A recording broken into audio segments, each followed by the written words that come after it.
인연의 손을 묶어라. 중전의 손톱에서 용안의 피가 묻어났다.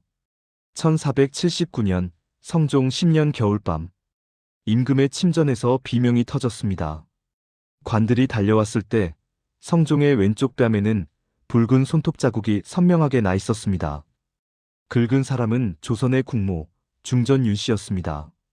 그런데 이 사건이 이토록 끔찍한 결말로 이어진 데에는 아주 충격적인 이유가 있었습니다. 소식을 들은 인수대비가 대전으로 달려왔습니다. 아들의 뺨에 난 상처를 확인하더니 윤씨를 노려보며 입을 열었습니다. 이것이 중전이 할 짓이냐? 용안에 감히 손을 대다니. 내년은 오늘부로 중전이 아니다. 윤씨가 무릎을 꿇으며 외쳤습니다. 대비마마, 전하께서 매일 밤 다른 년의 방에서 주무시는데 그것을 웃으며 지켜보라 하시는 겁니까? 저도 전하의 아내입니다. 성종이 차갑게 말했습니다.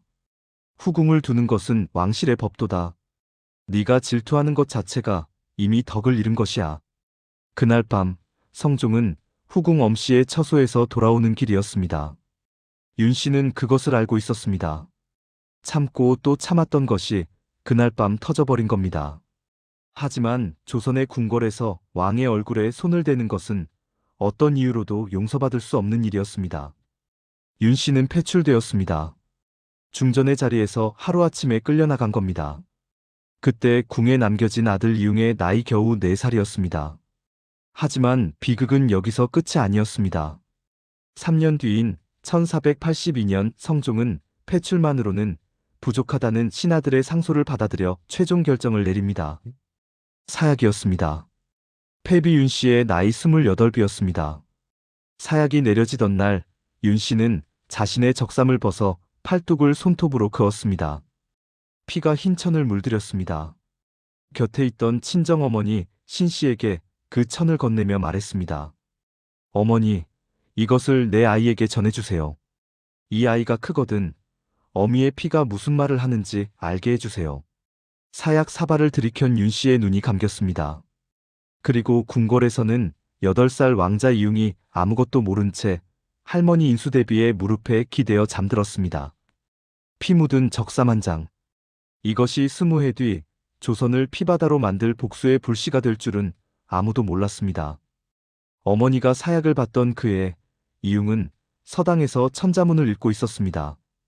궁궐은 아무 일도 없었다는 듯 고요했고 아이에게는 아무도 아무 말도 하지 않았습니다. 성종이 승정원에 직전명을 내렸습니다. 폐비의 일을 세자에게 알리는 자는 영모로 다스리겠다. 어머니가 누구인지 알려주는 것이 영모라니. 그만큼 성종은 아들이 진실을 알게 되는 것이 두려웠던 겁니다. 이웅에게 새 어머니가 주어졌습니다. 계비 정현왕 후. 나쁜 분은 아니었지만 이웅의 피를 나눈 사람은 아니었습니다. 어린 세자는 그런 것도 모른 채 조용히 자랐습니다. 실록의 기록을 보면 어린 시절의 이웅은 놀라울 만큼 총명했습니다. 글을 빨리 익혔고 시를 잘 지었습니다. 성종이 경연에서 신하들에게 이렇게 말한 기록이 있습니다. 1494년 성종이 병석에 눕습니다. 죽음을 앞둔 성종이 마지막으로 남긴 유언 중 하나가 실록에 이렇게 적혀 있습니다. 패비 윤씨의 일은 영원히 비밀로 하라. 죽는 순간까지 두려웠던 겁니다. 성종이 눈을 감았고 19살 이웅이 왕위에 올랐습니다. 조선의 10번째 임금, 연산군의 시대가 시작된 겁니다. 그런데 놀라운 사실이 하나 있습니다. 즉위 초기의 연산군은 폭군이 아니었습니다. 오히려 꽤 괜찮은 왕이었습니다. 즉위 후 4년간의 기록을 보면 경연에 빠지지 않고 참석했고 관리들의 비리를 엄단했으며 신하들의 간언을 귀 기울여 들었습니다. 사관이 이렇게 적었습니다. 임금이 정사에 부지런하시다. 조정의 원로들도 기대를 걸었습니다. 이 젊은 왕이 혹시 세종 이래 가장 훌륭한 임금이 되는 것 아닌가. 이 시기만 놓고 보면 이 사람이 훗날 조선 최악의 폭군이 된다는 사실을 누구도 상상하지 못했을 겁니다. 하지만 궁궐 밖에서는 시한폭탄의 초침이 돌아가고 있었습니다. 윤씨의 친정어머니 신씨가 피 묻은 적삼을 품에 안은 채 20해를 기다리고 있었으니까요. 1504년 연산군 즉위 10년째 되던 해 30살이 된 왕의 귀에 마침내 진실이 들어옵니다. 누가 먼저 입을 열었는지는 기록마다 다릅니다. 하지만 결과는 같았습니다. 외할머니 신씨가 궁으로 불려왔습니다. 떨리는 손으로 품속에서 무언가를 꺼냈습니다. 20해 동안 안고 있던 그것, 핏자국이 까맣게 마른 적삼이었습니다. 연산군이 그것을 받아들었습니다. 이것이 내 어미의 것이란 말이냐? 예, 마마. 어미께서 사약을 드시기 전에 남기신 것이옵니다. 연산군은 그 천을 끌어안고 울었습니다. 기록에 따르면 하루 종일, 다음 날도 멈추지 않았습니다. 시종이 아무리 말려도 소용이 없었습니다. 그리고 울음이 그쳤을 때 왕의 눈빛이 완전히 달라져 있었습니다. 그리고 울음이 그쳤을 때 왕의 눈빛이 완전히 달라져 있었습니다.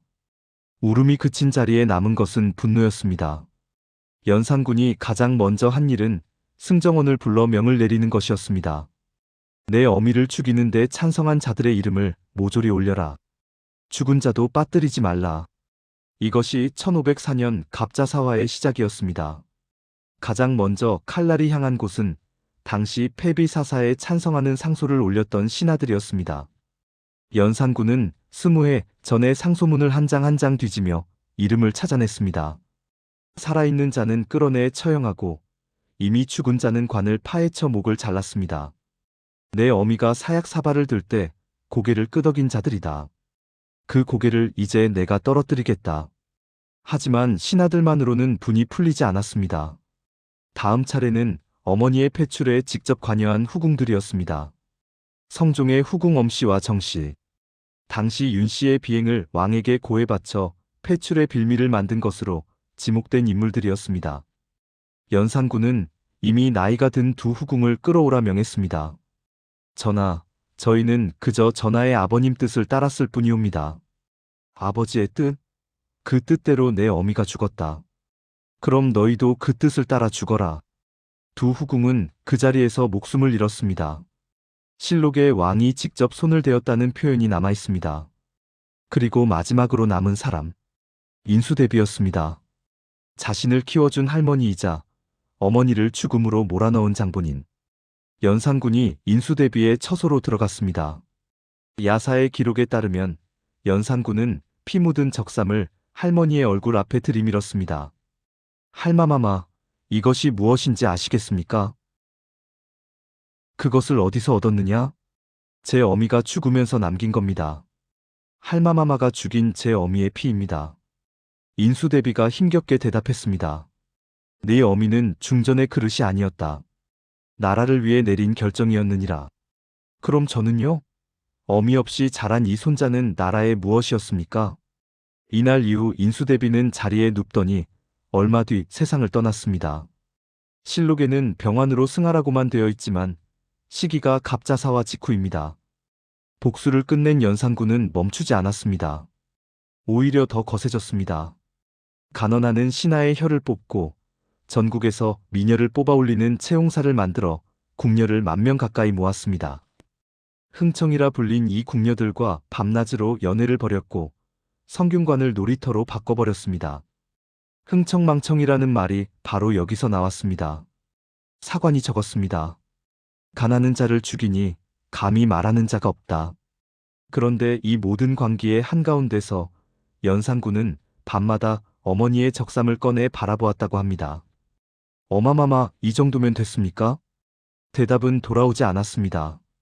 그리고 복수에 취한 왕이 보지 못한 것이 하나 있었습니다. 궁 밖에서 칼을 가는 사람들이 있었다는 것을요. 1506년 9월 새벽이었습니다.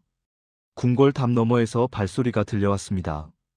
수백 명의 병사가 어둠 속에서 움직이고 있었습니다. 반정군이었습니다. 과연 연산군은 무사할 수 있었을까요? 앞으로 연산군 앞에 펼쳐질 일들은 다음 편에 소개하겠습니다. 감사합니다.